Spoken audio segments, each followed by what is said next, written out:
we need to invest in our city. We need to help people. We're sitting here talking about these people like we don't know who they are, and they haven't done anything, and they haven't made any efforts, and they haven't made any contributions, and who are they, by the way? And there's a chunk of dirt over there, and somebody's got a good idea, but they don't have a business plan, and maybe they'll, plant some corn.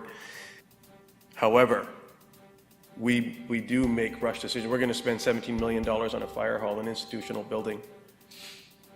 No questions asked.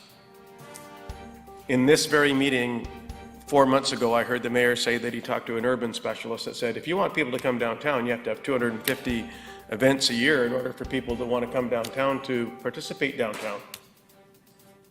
Yeah. No kidding.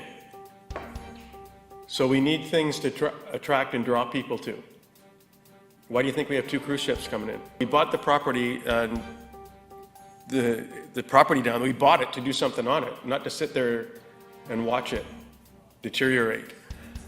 So as far as I'm concerned, I'm quite comfortable with defeating this motion and coming back with another motion that says up to $65,000 on the condition that the First Nation provide a letter of support in principle.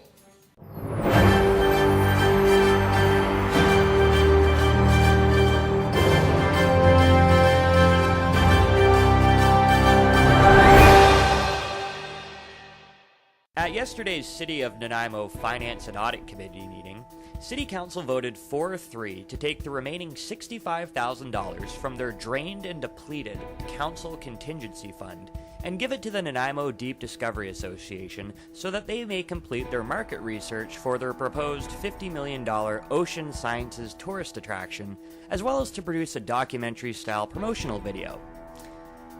The motion barely passed by just 1 vote, with council divided on whether or not the proposed Ocean Discovery Center was a smart investment to revitalize downtown Nanaimo, or if it was a matter of poor planning and priority setting on the end of the Deep Discovery Association. According to Nanaimo City staff, council only has $65,000 left in their Contingency Fund for 2018, despite only being 7 months into the year.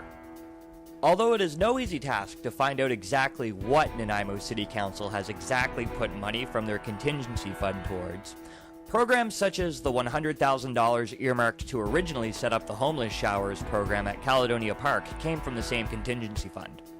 City Hall, and Council in particular, has been strife with toxicity, lawsuits, and infighting for the better part of this year, their entire term for that matter, which has put a significant strain on City Hall's budget, with legal costs, as well as lawyer and consultant fees, skyrocketing to unprecedented levels. Mayor Bill McKay, who was absent at yesterday's meeting, originally wanted a motion where the city would match, dollar for dollar, with other interested organizations and stakeholders up to approximately $125,000. Contributing matching dollars, a fundraising strategy that is common practice, was an idea that Councillors Cheryl Armstrong and Gord Fuller could get behind, as it gave the Ocean Discovery Center incentive to hit the pavement and raise more money elsewhere.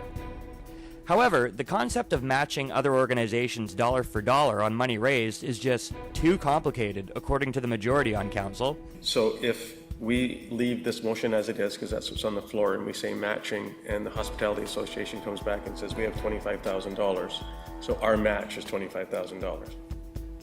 For that particular one, then if somebody else comes forward, then we continue the match. That's how I look at it. Well, so if somebody else comes forward with 25, we'll match their 25 too? That's how I'm looking at it, yes. Like, for me, it complicates things. It's just too complicated. There's too many variables. If they know that the city is willing to provide X, up to X, so they know that, then they know what they need to get from other organizations in order to be able to fulfill their studies and research and that they need to do. I just think it's too complicated if we start doing every time somebody gives you $5,000, just come and tell us that they did and we'll give you another 5 to get to 100 or whatever they need. It's just too complicated for me. Personally, it's just too complicated. To me, as I think you said, Chair, the matching thing as we try to match dribs and drabs that come in is just way too complicated. In the end, Council voted to approve giving the Ocean Discovery Center the remaining $65,000 from their Contingency Fund so that the proposed $50 million tourist attraction will be able to conduct their market research and produce their documentary video, which the Nanaimo Deep Discovery Association claims will give them access to millions of dollars in provincial and federal tax dollars to fund the majority of the attraction.